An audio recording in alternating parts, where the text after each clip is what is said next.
네, 시작하겠습니다.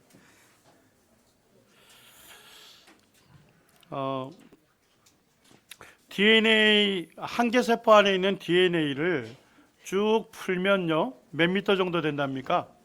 2미터 정도 된답니다. 자, 그러면 내 한 사람, 내 몸 안에 있는 DNA를 전부 엮을 수가 있겠죠.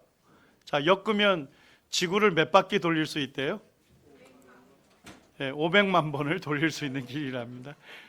근데 이거를 어쨌든 잘 꼬깃꼬깃하게 꼬겨가지고 쌀 한 톨도 안 되는 그 구조 안에다 다 이걸 집어넣은 거죠. 우리 시편 139편 13절과 14절 같이 한번 읽겠습니다. 함께 읽겠습니다. 시작. 주께서 내 장부를 지으시며 나의 모태에서 나를 조직하셨나이다. 내가 주께 감사하옴은 나를 지으심이 신묘 막측하심이라. 주의 행사가 기이함을 내 영혼이 잘 아나이다. 주님께서 내 장부를 지으시며 나의 모태에서 나를 조직하셨다, 이렇게 되어 있습니다. 그래서 시편의 기자는 하나님께서 나를 창조하신 것이 너무나도 놀랍다, 그것만으로도 하나님께 뭐하고 있습니까? 감사를 드리고 찬양을 드리고 있는 거예요. 나를 지으심이 신묘 막측하십니다. 한자 풀이를 봤더니까요, 감히 헤아릴 수 없을 정도로 뭐하고요? 신비하고 오묘하다. 하나님께서 창조하신 그 설계의 비밀을 우리가 과학자들을 통해서 한 개 한 개 발견할 때마다, 야, 하나님께서 이렇게 만드셨구나. 그럴 때 이제 우리가 참 신비하다 하는 그와 같은 탄성을 지르는 거죠. 학생들 교과서에서도 DNA는 뭘로 설명합니까? 생명의 설계도고 우주에서 가장 복잡한 정보장치다, 이렇게 얘기를 합니다. 이제 게놈 프로젝트의 그 총 책임을 맡은 분이 프란시스 콜린스라고 하는 교수님인데, 이분이 크리스찬입니다. 구원받은 거듭난 그리스도인인데 지금 현재 미국 국립보건원 원장을 하고 계셔요. 그러니까 굉장히 권위 있는 분이죠. 이분이 이제 인간 게놈을 그 염기 서열을 다 밝힌 다음에 쓴 책이 The Language of God입니다. 하나님의 언어. 그래서 DNA는 하나님이 생물들을 창조한 과정을 보여주는 하나님의 뭐와 같아? 언어와 같아. 이렇게 되어 있는데 저는 부제목이 더 마음에 들더라고요. 여기 보니까 사이언티스트, 과학자는 프리젠트 한다는 겁니다. 제시한다는 거예요. 뭘 제시한대요? 에비던스 for belief. 내가 하나님을 믿는, 창조주 하나님을 믿는 그 믿음을 위한 증거로서 뭘 제시한다는 겁니까? DNA를 제시하겠다. DNA를 보게 되면 하나님께서 모든 생물을 창조하신 창조주다 하는 것에 에비던스, 근거가 된다 하는 것을 얘기하고 있고, 타임지에서도 이게 이제 논란이 돼가지고 프란시스 콜린스에 대해서 뭐랍니까? DNA 연구를 통해서 그가 믿는 예수 그리스도, 그가 믿는 예수 그리스도에 대한 믿음에 오히려 어려움을 준 것이 아니라 그가 믿는 믿음을 더 견고하게 했다 하는 그런 의미로서 이제 이런 타임지 표지도 싣고 있습니다. 이 프란시스 콜린스가 쓴 책을 읽어보게 되면 아멘이 되는 글들이 많습니다. DNA라 하는 것은 모든 생물 속에 들어있는 뭐란 겁니까? 화학 요소입니다. 그것은 집에 뭐와 같습니까? 설계도처럼 하나님이 우리를 어떠한 구조로 만드셨는지에 대한 정보의 창고와도 같은 것입니다. 그 다음 쓴 거는 제가 볼 땐 과학의 정의다. 과학의 정의, 참과학, 올바른 과학의 정의. 나는 과학이라는 것은 하나님은 이미 알고 계셨지만 인간이 몰랐던 것. 하나님 어떻게 알고 계셨어요? 만드신 분이니까 알고 계셨던 거예요. 이미 하나님은 알고 계셨지만 인간이 몰랐던 것을 하나씩 뭐 하는 과정이라고요? 발견해 나가는 과정이라고 생각합니다. 그래서 매번 새로운 사실을 실험을 통해서 알아낼 때마다 그 순간이 내게는 하나님의 창조의 원리에 새로운 면을 발견하는 경탄에 찬 경배의 순간이 됩니다. 그러니까 과학이란 건 뭡니까? 하나님의 창조의 원리를 뭐하는 과정이다? 발견해가는 과정이 과학이라는 겁니다. 사실 인간이 발견했다 해서 그걸 만든 건 아니잖아요. 만드신 분은 하나님이시고 하나님께서 이러한 원리로 만드셨구나. 그것을 밝혀내가는 과정, 그것이 정말 바른 과학이다 하는 겁니다.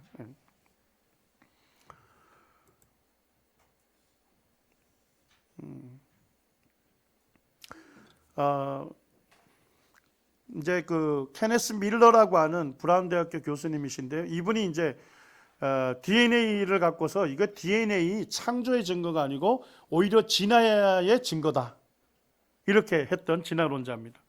왜냐니까 인간 게놈 프로젝트가 발표된 이후에 무슨 논란이 있었냐면 우리가 어떤 세포는 어떤 단백질로 만들라고 하는 그와 같은 DNA 부분을 뭐라고 불렀었죠? 아까 유전자라고 불렀죠? 맞습니까? 자, 그러니까 어떤 세포는 어떤 단백질로 만들라고 하는 정보가 들어가 있는 DNA는 몇 %밖에 안 되는 거예요? 2%밖에 안 돼. 그리고 나머지 98%는 기능을 모르겠는 거예요. 나머지 DNA의 98% 대부분은 어떤 세포를 어떤 단백질로 만들려고 하는 구체적인 정보가 거기에 암호화되어 있지 않는 거예요. 그래서 진화론자들이 성급하게 그 DNA를 뭐라 불렀습니까? 정크 DNA라 불렀어요. 쓰레기 DNA다. 자, 쓰레기는 기능합니까? 안 합니까? 원래는 기능했었죠. 원래는 기능을 했었는데 지금 쓰레기가 됐어. 기능하지 않게 됐다는 겁니다. 그래서 이분의 논리가 뭐냐? 인간의 게놈에 유전적 쓰레기가 널려 있는데 하나님이 직접 사람을 창조하셨다고 어떻게 믿을 수 있겠느냐 하는 거예요. 자, 논리적으로는 어떻습니까? 이 사람의 주장이 합리적입니까? 비합리적입니까? 합리적입니다. 이분이 어떤 믿음을 갖고 있습니까? DNA가 하나님의 작품이라면 DNA 전부가 뭐 해야 되죠? 전부가 다 쓸모있는, 전부가 기능을 해야 맞잖아요. 그 다음에 이제 이분은 무슨 논리를 펴고 있냐면, 왜 이게 진화론의 증거냐 하면, 자, 우리 사람으로 진화해 오기 위해서 많은 개체를 거쳤겠죠. 종들을. 그러니까 예전 종일 때는 그것이 유용한 것이었어. 그 DNA 부분이. 그런데 진화해 오면서 더 이상 그것들이 쓸모없게 된 거예요. 이해가 됐습니까? 그러니까 이건 진화론의 증거다. 설득력이 있죠. 설득력 있는 거.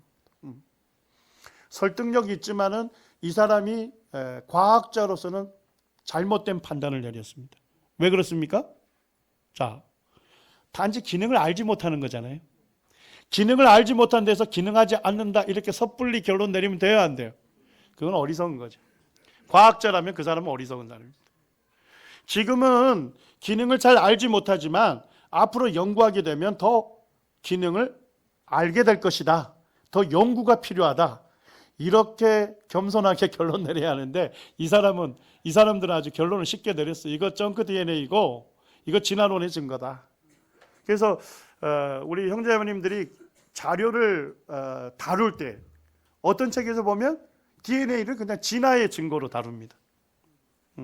이런 논리에 의해서 진화의 증거로 다루는 겁니다.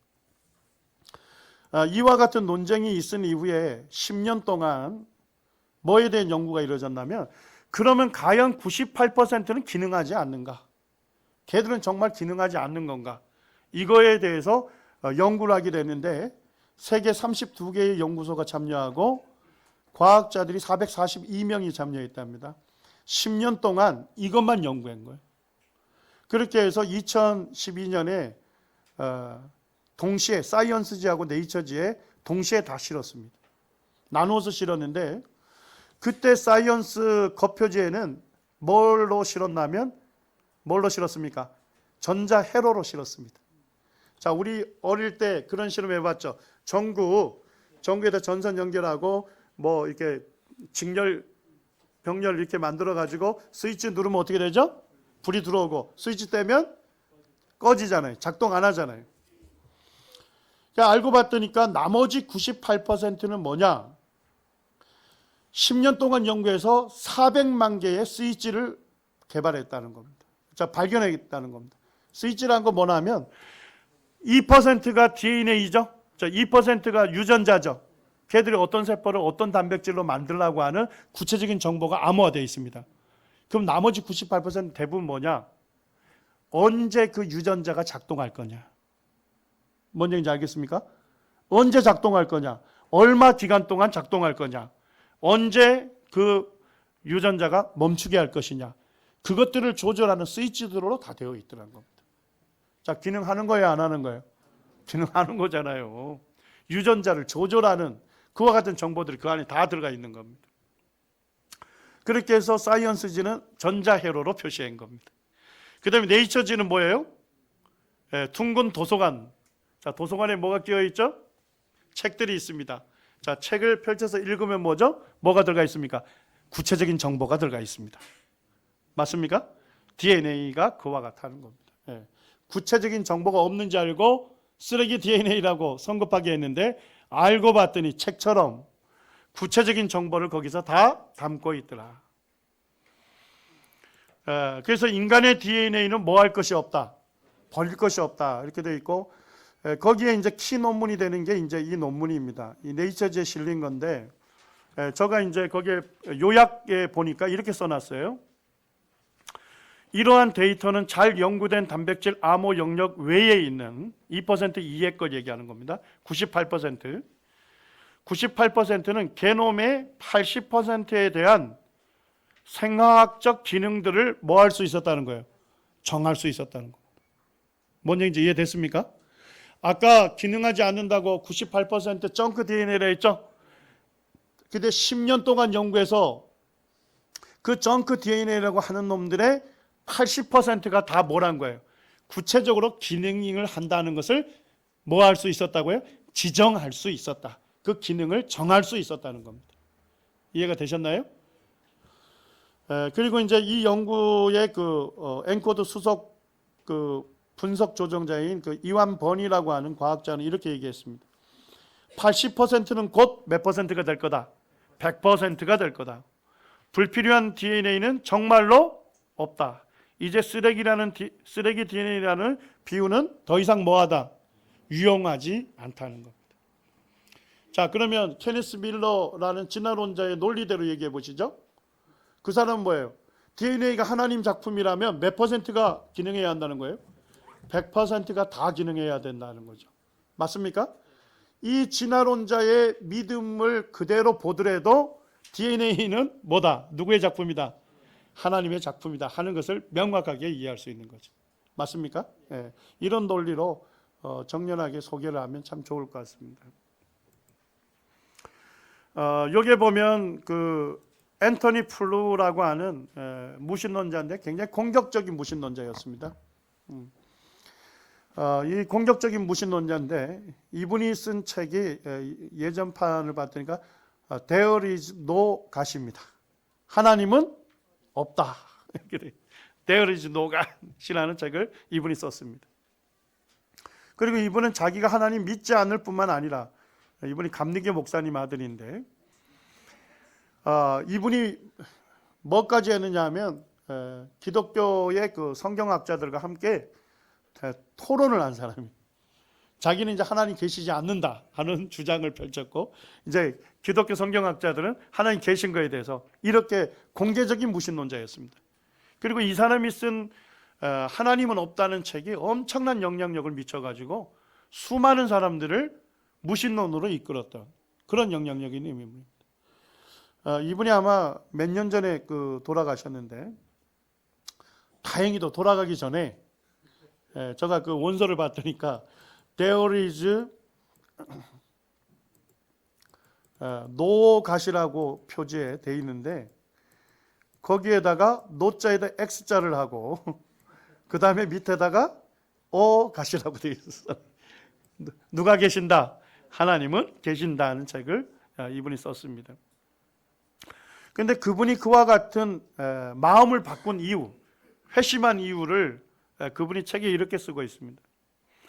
생명의 가장 기본 단위인 DNA를 연구하면 연구할수록 고도의 복잡한 정렬이 있어야 함을 알게 되었고, 이것은 반드시 외부의 놀라운 지적인 설계자가 개입하지 않으면 불가능하기 때문이다. 이 지적인 설계자가 누구라고 인정하고 있는 거예요? 그분이 바로 창조주 하나님이시다. 창조주가 없다면 이것들은 존재할 수가 없다. 그래서 그분이 마음을 바꿨죠. 그리고 이제 몇 년 전에 돌아가셨습니다. 그래서 DNA를 보게 되면 하나님 알만한 것을 그 만드신 만물에 어떻게 했습니까? 분명히 보여주었고 알려주었다는 것이죠. 맞습니까? 그렇기 때문에 사람이 하나님을 어떻게 해야 합니까? 영화롭게 해야 하는 것입니다. 자기의 창조주를 영화롭게 해야 하는 것입니다. 그리고 그 하나님께 뭐 해야 하는 것입니까? 감사해야 하는 것입니다. 그리고 그 하나님을 경배하고 섬기는 것이 인간의 당연한 본분이라고 성경에서 말씀하고 있는 겁니다. 성경이 가르치는 두 가지 진리가 있어요. 첫 번째는 뭡니까? 천지 만물과 사람을 누가 창조하셨다는 겁니까? 하나님께서 창조하셨다는 것이 진리입니다. 성경이 가르치는 진리. 두 번째 진리는 뭡니까? 하나님으로부터 창조함을 입은 사람은 그 하나님을 어떻게 해야 합니까? 경배하고 섬기는 것이 인간의 당연한 본분이다. 이것이 두 가지 진리입니다. 이렇게 하지 않는 것이 뭐가 되는 거예요? 그게 죄가 된다고 성경은 말씀하고 있어요. 그래서 로마서에서는 그 마음에 하나님 두기를 싫어하는 것이 근본적인 죄다. 그래서 하나님을 영화롭게 하지도 않고 하나님께 감사하지도 않고 그 하나님을 경배하지 않는 것이 인간이 하나님 앞에 지을 수 있는 가장 큰 죄악이다. 그 죄 때문에 사람이 다양한 도덕적인 죄를 짓게 된다고 성경에서 말씀하고 있는 겁니다. 그래서 우리가 복음을 전하는 가장 근본적인 목적은 어디에 있습니까? 사도행전 14장 15절 말씀대로 우리 같이 한번 읽어볼까요? 시작. 여러분에게 복음을 전하는 것은 이런 헛된 일을 버리고 천지와 바다와 그 가운데 있는 만물을 지으시고 살아계신 하나님께로 돌아오게 함이라. 그래서 복음의 첫 기초가 뭡니까? 기초돌이. 이 진리인 겁니다. 하나님께서 천지 만물의 창조주이시다. 그분이 인간의 주인이시다는 겁니다. 그리고 하나님 이외의 신을 섬기는 것이 뭡니까? 그게 헛된 일이다. 그게 우상숭배다. 그것을 가장 처음 얘기하는 거예요. 내가 예수님 믿었다는 얘기는 뭡니까? 결국 이 천지 만물을 지으신 하나님을 나의 하나님으로 받아들였다는 것이죠. 그러니까 하나님을 주인으로 섬기지 않고 반역했던 인간이 죄를 깨닫고 예수 그리스도를 뭡니까? 나의 창조주로, 나의 하나님으로, 내 삶을 주관하는 주인으로 내가 받아들였다는 것이죠. 이게 바로 회심이고 구원인 것입니다. 우리 사도행전 17장 24절 25절 같이 읽겠습니다. 시작. 우주와 그 가운데 있는 만물을 지으신 하나님께서는 천지의 주제시니 손으로 지으신 전에 계시지 아니하고 또 무엇이 부족한 것처럼 사람의 손으로 섬김을 받으시는 것이 아니니 이는 만민에게 생명과 호흡과 만물을 친히 주시는 자이심이라. 우리가 섬기는 하나님은 어떠한 분이십니까? 우주와 우주 가운데 있는 만물을 지으신 분이시다. 우주 만물을 하나님께서 지으셨기 때문에 이 우주 만물의 주인은 누구십니까? 하나님이시죠. 그래서 천지에 뭐가 되신답니까? 주제가 되신다. 주인 주자에다가 다스릴 제자를 썼습니다. 하나님께서 만드셨기 때문에 하나님의 소유고 하나님께서 이것을 다 다스리시는 겁니다. 그리고 하나님은 사람에게 무엇을 주었습니까? 만민에게 생명을 주셔서 우리가 이 세상에 존재하게 된 겁니다. 지금도 살아있는 이유는 뭐 때문입니까? 하나님께서 내 호흡을 주장하시기 때문에 내가 숨을 쉬고 생존해 있는 겁니다. 그리고 내게 필요한 만물을 친히 공급하시는 분입니다. 내게 필요한 모든 것들을 하나님께서 공급하시기 때문에 내가 지금 생존해 있는 것입니다. 내 생명이 누구에게 달린 것입니까? 하나님께 달린 것입니다. 그분이 바로 나의 구원자이시고 나의 창조주이신 것입니다. 이제 마지막 주제를 살펴보겠습니다. 식물의 설계적 증거인데요. 조금 내용이 좀 다른 것도 있을 겁니다. 제가 내용이 다른 것은 공부를 조금 더 했기 때문에 좀 내용이 좀 달라졌습니다. 이게 뭔지는 아시겠죠? 솔방울인데요. 이건 이제 해바라기 씨앗이죠. 보시기에 어떻습니까? 아름답죠. 자, 그 이유가 뭘까요? 식물들이 아름다운 이유가 뭘까요? 이것이 수학적으로 다 설계되어 있다는 겁니다. 수학적으로 설계되어 있다는 것은 뭐냐면 질서정연하게 만들어진 작품이다. 그렇기 때문에 우리 눈에 아름답게 보이는 겁니다. 이거 기린의 반쪽을 그릴 수 있습니까? 대칭적인 무늬를 갖고 있죠. 우리가 뭐 어릴 때 이런 판화도 만들어 보셨죠? 한쪽만 하고 이렇게 접으면 양쪽에 그림이 똑같이 만들어집니다. 식물도 대칭성의 원리를 갖고 있습니다. 이게 호접란의 꽃의 모양을 보면 대칭적이죠. 맞습니까? 그 다음에 장미도 대칭적이지만 그 장미의 꽃받침도 어떻습니까? 대칭적입니다. 그 다음에 이제 많은 꽃들도 다 어떤 형태입니까? 대칭적인 형태를 갖고 있습니다. 대칭적일 때 아름답습니다. 그 다음에 꽃잎들만 그런 게 아니라 뭐도 그렇습니까? 나무잎들도 대부분 다 대칭적으로 만들어져 있습니다. 나비도 그렇고요. 얼룩말도 보면 완전히 대칭적이죠. 이렇게 대칭적인 구조를 갖고 있는 것들이 아름답게 보이는 겁니다. 그래서 하나님께서 창조 주간에 하나하나 만들 때마다 하나님께서 뭐라고 탄성을 지르셨습니까? 보시기에 좋았더라. 하나님께서 보시기에 좋았더라. 그 다음에 이제 두 번째로 보게 되면 식물들은 대부분 프랙탈 구조를 갖고 있습니다. 이게 뭔가 이렇게 하시는 것 같은데, 프랙탈 구조란 것은 뭐냐면 여기 식물의 요 잎사귀를 보게 되면 뭐하고 닮았죠? 요 전체적인 모양과 닮았죠?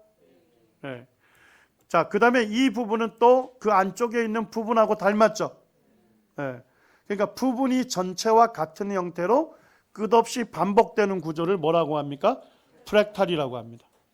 대부분 이런 프랙탈 구조를 갖고 있습니다. 여기 나무도 보시면 여기 줄기 이렇게 해서 요만큼 보이시죠? 전체하고 닮았습니다. 자, 그 다음에 요 속에 있는 부분도 뭐하고 닮았습니까? 전체하고 닮았습니다. 그 다음에 요 부분도 전체하고 닮았습니다. 프랙탈 구조를 갖고 있습니다. 자, 그 다음에 고사리도 보면 프랙탈 구조를 갖고 있습니까? 이게 전체 모양인데 요 안에 꼬인 것도 전체 모양하고 같죠. 그 다음에 그 속도 똑같습니다. 프랙탈 구조를 갖고 있습니다. 수학 선생님이 있어서 긴장이 되네. 제가 수학을 별로 안 좋아하거든요. 공부해서 하는 겁니다, 지금. 자, 그 다음에 여기 보니까 브로콜리가 있죠.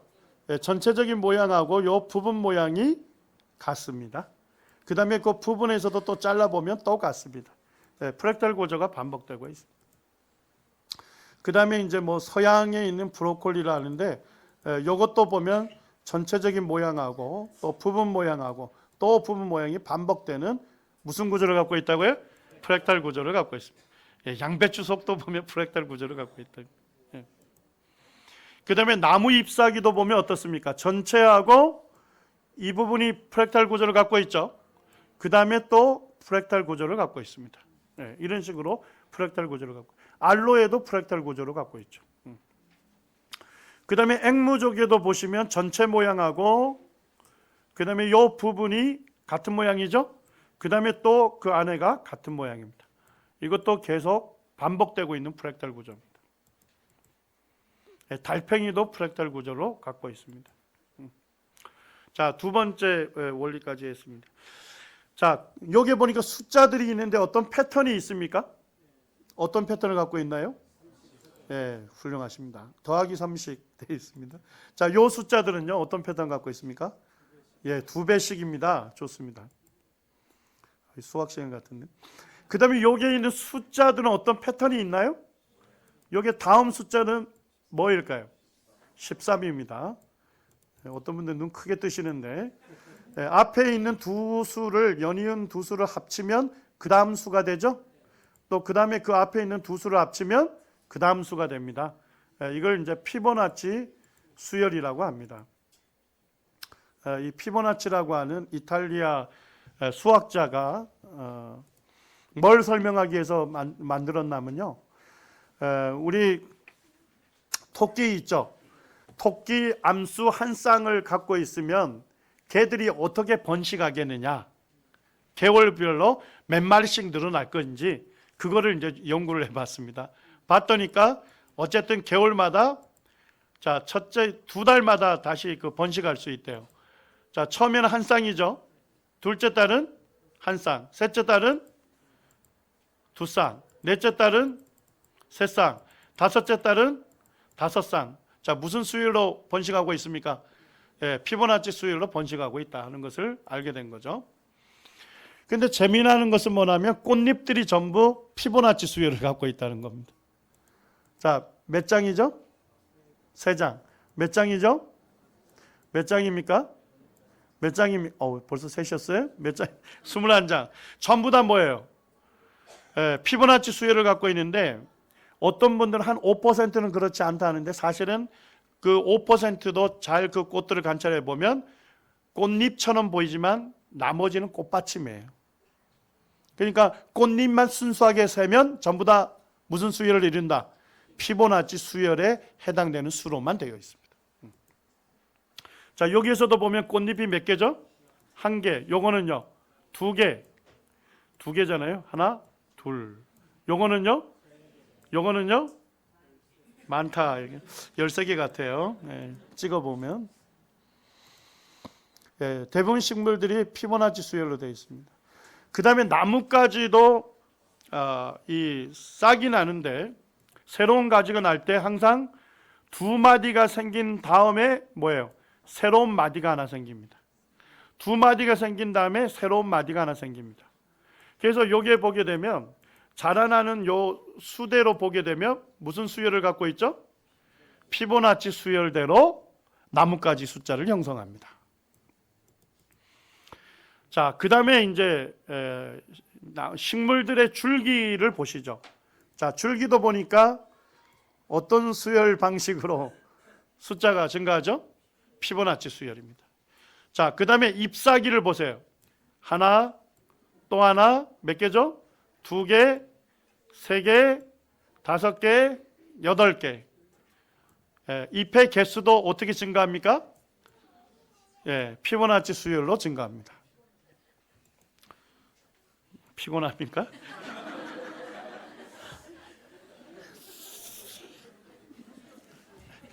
제가 좀 정신을 명쾌해드리게 해주려고 지금 반복하고 있는데 피로의 누적을 느끼시군요. 여기 해바라기 씨앗이 있는데 해바라기 씨앗이 어떻게 보이나요? 아름답게 보이죠? 근데 이게 잘 보시면 나선으로 되어 있습니다.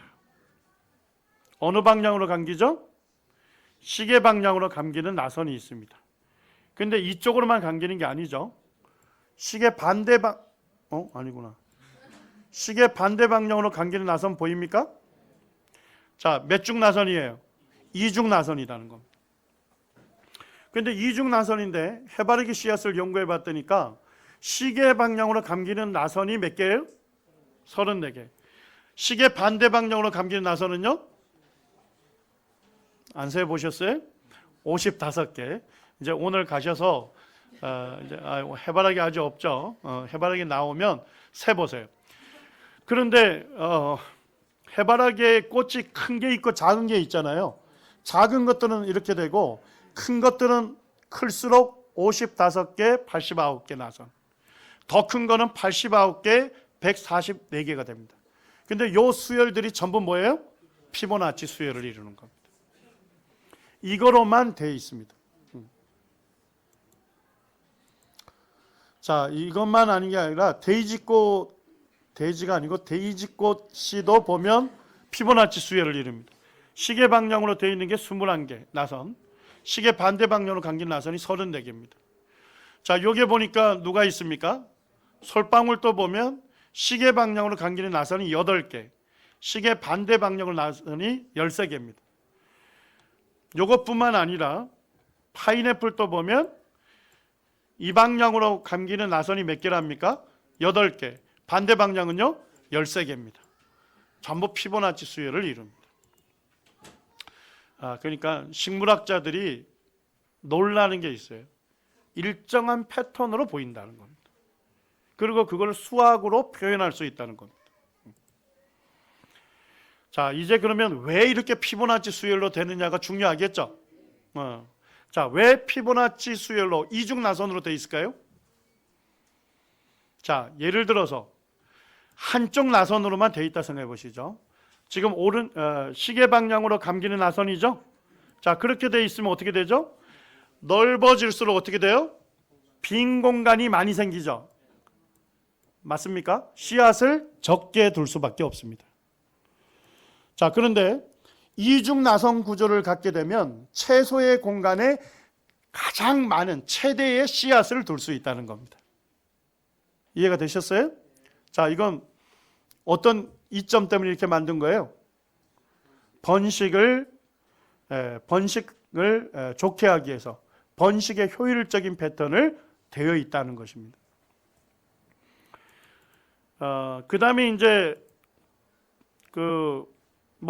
다양한 것들이 다 이렇게 이중나선으로 되어 있고 나선의 수를 세우면 다 피보나치 수열로 되어 있습니다.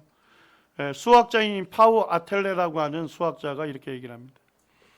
이중나선은 이러한 디자인은 아름답고 프로그램되어 있다.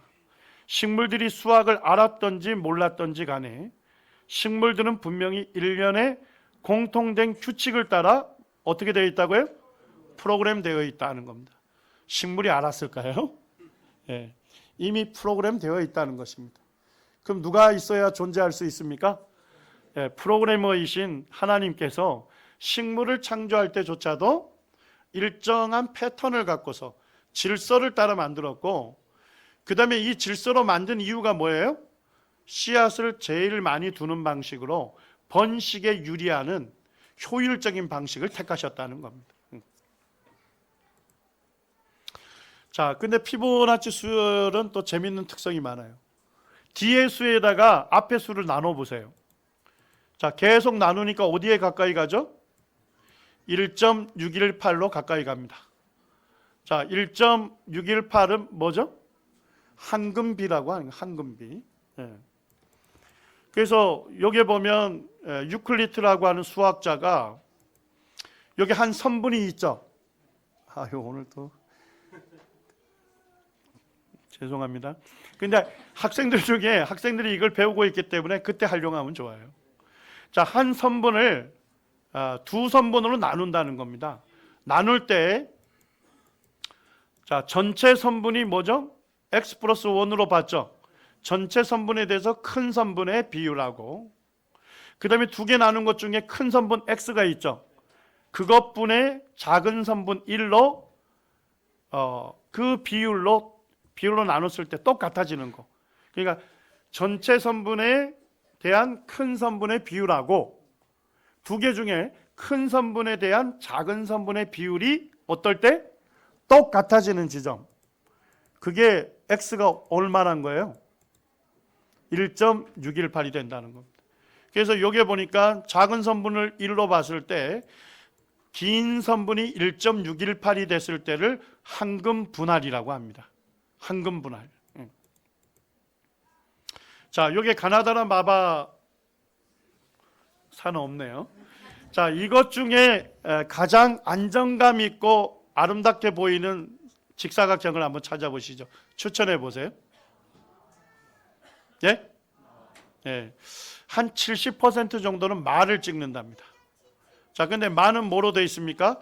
한 변이 1이고 긴 변이 1.618입니다. 자, 뭘로 갖고 있습니까? 황금비로 갖고 있는 것을 황금사각형이라고 얘기하는데, 우리가 갖고 있는 책이라든지 카드라든지 이런 게 전부 이와 같은 황금사각형으로 되어 있습니다. 그래야만 안정돼 보이기 때문에, 아름답게 보이기 때문에 이렇게 되어 있습니다. 자, 제가 왜 이렇게 장황하게 얘기하냐면, 나무 잎사귀도 보면 잎자루하고 잎몸하고 어떻게 되어 있습니까? 잎자루를 1로 봤을 때 잎의 몸이 어떻게 된다고요? 1.618. 황금 비율에 가깝다는 겁니다. 자, 없으면 계속 뒤지시면 그래도 없습니다. 예. 자, 그 다음에 이제 여기에 보니까 줄기의 마디를 보시죠. 줄기의 마디에 작은 거를 1로 봤을 때 큰 마디는 얼마큼 된다는 거예요? 1.618로 되어 있다는 겁니다. 자, 이렇게 황금 비율로 다 되어 있다는 거예요. 예.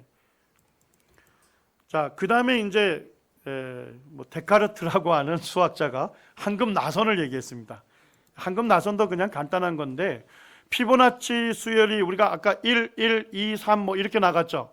그걸로 한 정사각형을 만드는 거예요. 지금 1, 1 만들었고 두 개를 합치면 뭐가 되죠? 2가 되니까 2에 해당되는 정사각형. 그 다음에 2하고 2를 합치면 3이 되죠. 자, 근데 정사각형 만든 다음에 기존 거하고 합치게 되면 무슨 사각형이 될까요? 황금사각형이 됩니다. 정확하게 그렇게 되어 있습니다. 그 다음에 이제 5하고 8 합치면 13이 되죠. 13인데 5하고 8까지 합치면 뭐가 되죠? 이게 황금사각형이 됩니다. 하여튼 이렇게 되는데, 요게 4분원표 안에 있는 거를 호를 그리는 거예요. 곡선. 자, 따라서 2에 대한 것도 곡선. 이렇게 만들어진 곡선을 뭐라 한다고요? 황금나선이라고 합니다. 예. 자, 이것도 황금나선도 어디에서 왔다는 거예요? 피보나치 수열에서 온 거다. 하여튼. 자, 장미꽃 아름답게 보입니까? 피보나치 수열이 아니고 황금나선으로 되어 있다는 걸 보는 각도에서. 그 다음에 여기 보니까 식물에 꼬인 거 보이죠? 이 나선도 황금나선이기 때문에 아름답게 보이는 거다. 솔방울도 무슨 나선으로 되어 있다? 황금나선으로 되어 있다. 자, 그 다음에 재밌는 거는 잎차례를 한번 보시죠. 잎차례라는 거는 식물의 줄기에 나오는 잎의 배열 방식입니다. 자, 그런데 자, 여기에 보니까 앞쪽을 바라보고 있는 잎사귀가 하나 있죠. 자, 그 다음에 이제 잎들이 생기는 게 보입니까? 자, 그 다음에 같은 방향으로 나오는 잎사귀가 있죠. 자, 몇 번째 겁니까? 8번째 겁니다. 자, 8은 무슨 숫자죠? 피보나치 수열에 해당되는 겁니다. 자, 그 다음에 보니까 여기에서 여기까지가 한 번 회전하는 거죠. 맞아요? 자, 그 다음에 2번 회전 쭉 가니까 앞 같은 방향으로 나올 때까지가 몇 번 회전하더란 거예요? 몇 번 회전요? 5번 회전하더란 겁니다. 이해가 되셨나요? 자, 이것도 무슨 숫자죠? 피보나치 수열입니다. 예. 그러니까 이런 입찰에 나오는 것조차도 피보나치 수열을 따라서 한 바퀴 돈 다음에 같은 방향으로 쓰고, 그 회전수도 피보나치 수열로 되어 있다는 겁니다. 하나님은 왜 이런 것들을 이런 식으로 배열했을까요? 자, 퀴즈. 왜 이렇게 이런 방식으로 배열했을까요? 이렇게 해야만 햇볕이 비춰질 때 모든 잎사귀에 골고루 볕이 가는 겁니다. 이해가 되셨어요? 네. 그래서 잎사귀가 햇볕을 맞아야만 강압성 작용하잖아요. 그죠? 그래서 이렇게 배열되어 있어야만 가장 빛을 최대한 노출이 되고, 그 다음에 이제 공기도 가장 최대한 노출이 되도록 되어 있다는 겁니다. 자, 요것도 보게 되면 긴 잎사귀가 여기에 있죠. 자, 그 다음에 잘 보세요. 두 번째 나오는 잎사귀는 여기에서 나옵니다. 자, 요 각도를 한번 생각해 보세요. 그 다음에 세 번째 나오는 거는요, 여기입니다. 요 각도. 자, 그 다음에 네 번째 나오는 건 여기죠. 맞습니까? 각도가 가만히 보니까 일정한 것 같죠? 맞아요? 네, 일정한 각도로 됩니다. 그래서 여기에서 딱 있다가 잎차례가 여기 있으면 두 번째 날 때는 요 각도에서, 세 번째 날 때는 요거하고 똑같은 각도만큼 잎차례가 이렇게 나는 거예요. 그렇게 해야만 어떻게 되느냐? 골고루 뼈시 간다는 겁니다. 자, 여기 보시면 이 각도를 황금각이라고 합니다. 여기에 보니까 아까 짧은 선분을 1로 받고 긴 선분을 1.618로 받죠. 그걸 이렇게 해서 호를 만든 거예요. 저 둥근 원을 만들면 1에 해당되는 각도가 몇 도죠? 137.5도를 황금 각도라 합니다. 근데 재밌는 건 아까 잎사귀가 여기에 있었죠. 하나가. 두 번째 나올 때 몇 도예요? 137.5도 다음에 잎차례가 나오는 거예요. 137.5도 다음에 잎차례가 나오는 거예요. 이런 방식으로 배열돼야만 햇볕이 골고루 잎사귀에 비치게 된다는 겁니다. 예.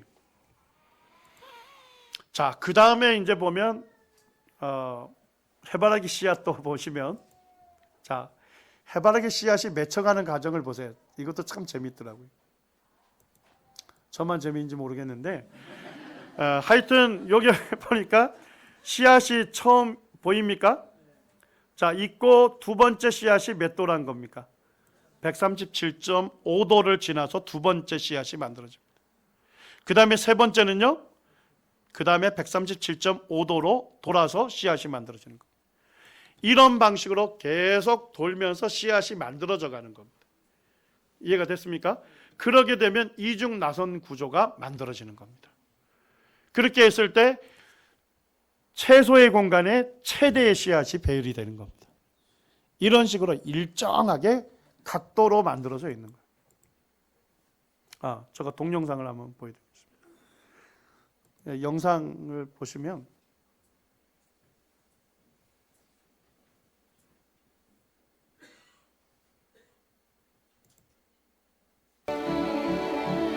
씨앗을 만드는 것만 제가 보여드리겠습니다.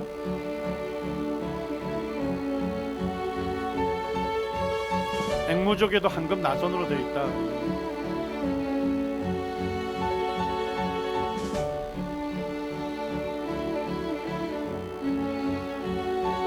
황금 사각형이고요.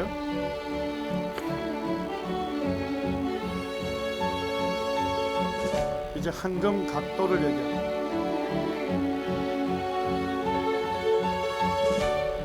이것에 의해서 해바라기 씨앗이 만들어집니다. 137.5도로 정확하게 씨앗이 한 개씩 만들어집니다.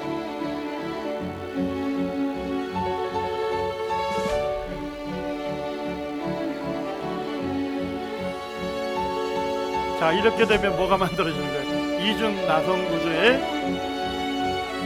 이것이 만들어집니다.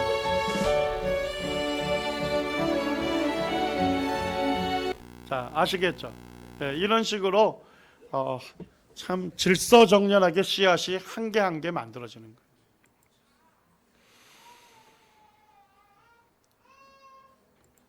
자, 여기에 보니까 해바라기 씨앗을 제가 보여드리고 있는데요. 여기에서 일정한 패턴을 찾아보세요. 이중 나선으로 되어 있다는 거죠? 맞습니까? 그 다음에 이제 시계 방향으로 감기는 나선의 개수가 몇 개죠? 예, 앞에 있는 분들만 보일 것 같은데 몇 개입니까? 55개입니다. 시계 반대 방향으로 이루어진 나선은 몇 개입니까? 34개입니다. 피보나치 수열을 이루고 있죠. 자, 그 다음에 보니까 노란색으로 되어 있는 건 뭐인 것 같습니까? 황금 나선으로 되어 있습니다. 황금 나선으로 되어 있는 게 몇 개죠? 21개입니다. 이해가 되셨죠? 이중 나선 구조로 되어 있어야 아름다운 구조가 되고 또 이 황금 나선으로 되어 있기 때문에 또 아름답게 보이는 겁니다. 그 어떤 대학의 교수님이 연구한 거가 있는데 참 재밌게 연구했는데요. 황금 비율로 되어 있는 작품하고 물체하고 그 다음에 황금 비율이 아닌 물체, 여러 비율이 있겠죠. 자, 그거를 보여줬어요. 그거를 보여주고 뇌의 어느 부위가 활성이 되는지를 연구해 봤습니다. 그런데 황금 비율로 된 물체를 보여줬을 때는 여기 보면 대뇌 이마엽이라고 하는데 여기에 아래쪽 부분, 눈 뒤쪽이 되겠죠. 이 부분을 이제 옛날에 배우신 분들은 아나 영역이라고 하고 오늘날은 이제 눈악 영역이라고 합니다. 하여튼 이 부위가 뭐에 대한 거냐면 감정 조절과 관련된 부위입니다. 그러니까 즐거움이라든지 기쁨이라든지 정서적 안정과 관련된 그런 부위입니다. 그런데 어떤 비율로 된 물체를 볼 때 가장 많이 활성이 됐을까요? 황금 비율로. 자, 그럼 황금 비율로 된 것을 보게 되면 일단 우리가 어떻게 느끼죠?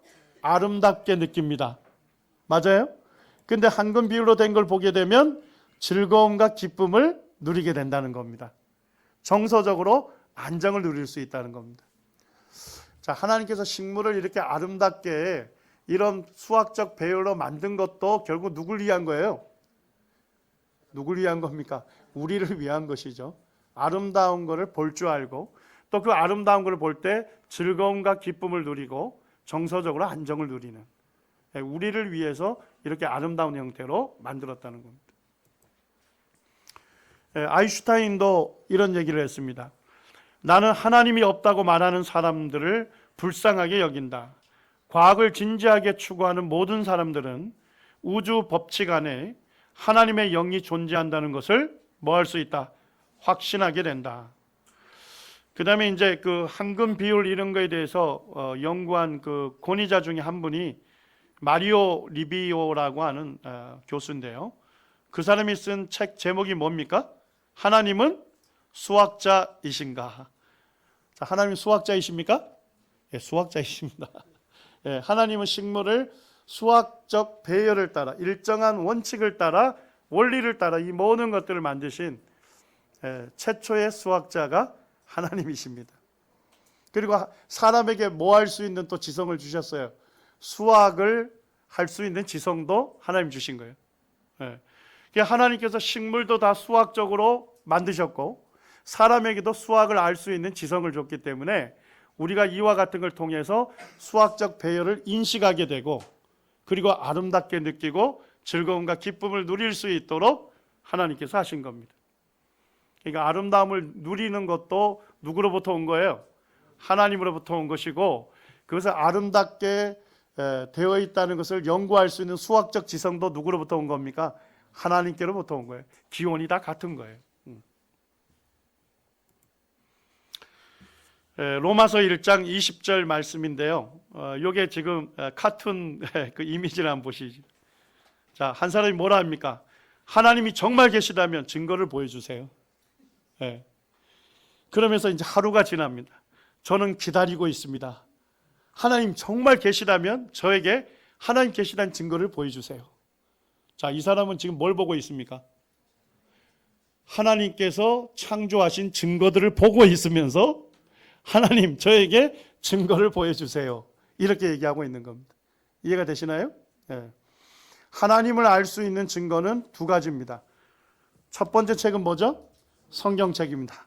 두 번째 책은요, 하나님께서 만드신 창조책입니다. 시편 19편 말씀을 읽어보시게 되면 우리가 어떨 때 하나님 앞에 경탄에 잠기고 어떻게 우리가 하나님을 예배할 수 있냐 두 가지를 얘기합니다.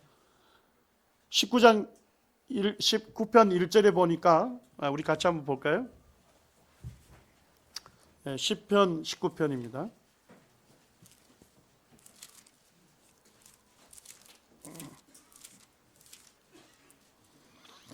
19편 1절을 우리 같이 한번 읽어보겠습니다. 시작. 하늘이 하나님의 영광을 선포하고 궁창이 그의 손으로 하신 일을 나타내는도다. 하늘이 하나님의 영광을 어떻게 한다고요? 선포한다. 선포한다는 건 드러낸다는 것입니다. 우주 만물을 보게 되면 우주 만물 자체가 하나님의 영광을 드러내는 것입니다. 그리고 궁창이, 이 푸른 하늘이 그의 손으로 하신 일을 뭐 한다고요? 나타내는도다. 그러니까 하나님의 창조 세계가 뭡니까? 하나님의 영광을 선포하고 하나님의 창조의 세계가 하나님의 손으로 하신 일을 나타냅니다. 날은 날에게 말하고 밤은 밤에게 지식을 전하니. 이 창조주에 대한 지식이 창조 세계를 통해서 어떻게 합니까? 끊임없이 계속 전해지고 있다는 것입니다. 3절에 보니까 언어도 없고 말씀도 없으며 들리는 소리도 없다. 그렇지만 4절에 보니까 뭡니까? 그의 소리가 온 땅에 통하고. 자, 그의 소리 할 때 그는 누굴 얘기합니까? 창조 세계입니다. 하나님이 아닙니다. 하나님께서 만드신 하늘과 궁창을 얘기하는 겁니다. 창조 세계의 소리가 어디에 통하고요? 온 땅에 통하고 창조 세계의 말씀이 세상 끝까지 이르도다. 하나님이 해를 위하여 하늘의 장막을 베푸셨도다. 해는 그의 신방에서 나오는 신랑과 같고 그의 길을 달리는 기뻐하는 장사 같아서 하늘 이 끝에서 나와서 하늘 저 끝까지 운행하며 그의 열기에 피할 자가 없도다. 자, 뭔 얘기입니까? 자, 태양이 뭡니까? 지구상에 있는 구석구석에 열기를 비춰주죠. 맞습니까? 열을 줍니다. 그거와 마찬가지로 지구상에 어디에 있는 사람이든 간에 창조 세계를 통해서 누구를 알 수 있다는 거예요? 하나님을 알 수 있다는 겁니다.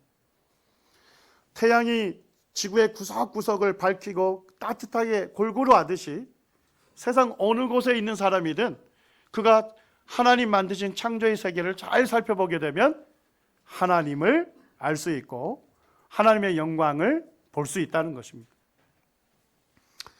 자, 우리 구원받은 성도들도 결국 하나님을 예배하는 데 있어서 뭐에 대한 연구를 하셔야 돼요? 하나님께서 창조하신 세계에 대한 연구를 하셔야 돼요. 네. 하나님께 만드신 아름다운 우주 만물에 대한 그 지식을 가지면 가질수록 참 내가 섬기는 하나님이 정말 놀라우신 분이다. 네. 우주 만물을 지으신 위대하시고 크신 하나님께서 지구상에 있는 나를 잘 아시고 나의 삶을 책임져 주시고 나의 삶을 주관하시고 내 삶을 인도한다는 겁니다. 그 다음에 하나님께서 또 하나 주신 책이 뭡니까? 7절부터는 뭘 얘기하죠? 여호와의 율법은 완전하여 영혼을 소생케 한다.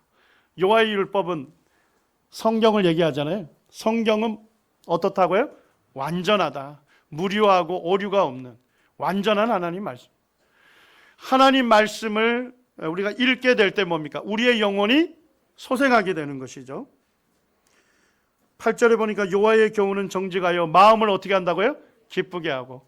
하나님 말씀을 읽을 때 우리의 마음에 기쁨이 있고 또 눈을 밝게 하고 여호와를 경외하는 도를 정결하여 영혼까지 이루고 여호와의 법도는 진실하여 다 의로워진다. 이런 말씀을 쭉 하면서 12절부터는 이 성경을 읽게 될 때 나의 죄를 깨닫게 되고 결국은 이 죄로부터 죄를 피하는 삶, 정결한 삶을 살게 된다는 겁니다. 자, 14절을 같이 읽겠습니다. 시작. 나의 반석이요 나의 구속자이신 여호와여, 내 입의 말과 마음의 묵상이 주님 앞에 연락되기를 원하나이다. 연락이 뭡니까? 기쁘게 받아들여지기를 원한다는 겁니다. 이 연락이라는 것은 예배 용어입니다. 그러니까 우리가 하나님을 진정하게 예배하려면 두 가지에 열심히 해야 돼요. 하나는 뭡니까? 하나님 창조하신 세계에 대해서 우리가 깊이 있게 알아가면 알아갈수록 그 하나님의 위대하심에 대해서 우리가 경배하게 되는 겁니다. 또 하나는 뭡니까? 하나님의 말씀입니다. 하나님 말씀을 통해서 하나님을 알아가면 알아갈수록 우리의 예배는 하나님께서 기쁘게 받으시는 예배로 변해가는 것입니다. 제가 준비한 것이 다 끝난 것 같네요. 훌륭하게도 1시간 전에 끝난 것 같아요. 원래 유명 강사는 10분 전에 끝나야 한다는데 제가 유명한 강사는 아닌 것 같은데 오늘 오신 우리 형제자매님들이 유능하신 분 같아요. 그래서 제가 이 정도 분량이면 이 정도 해야 되겠다는 감을 잡고 시간을 정했는데 1시간 전에 끝난 것 같습니다. 우리 요한계시록 4장 11절 말씀 읽고 마치겠습니다. 시작. 우리 주 하나님이여 영광과 존귀와 능력을 받으시는 것이 합당하오니 주께서 만물을 지으신지라. 만물이 주의 뜻대로 있었고 또 지으심을 받았나이다 하더라. 하나님은 무엇만으로도 우리의 경배를 받으셔야 합니까? 하나님께서 이 세상을 창조하신 그것만으로도 우리의 경배를 받기에 합당하신 분이라는 겁니다. 그래서 창조 세계를 보면 정말 하나님 위대하시고 지혜로우시고 전능하신 분이시고 지금도 살아계셔서 이 세계를 통치하시는 하나님이시다. 이 하나님이 누구십니까? 우리를 구원하신 예수 그리스도. 그분이 나의 창조주이시고 나의 주인이시다는 겁니다. 이제 어떻게 마치셔야 하죠? 조금 쉬었다가 질의응답 시간을 갖도록 하겠습니다. 4시 5분까지 좀 쉬셨다가요. 지금 질문 2개 들어왔는데 혹시 있으시면 바로 주시면 감사하겠습니다.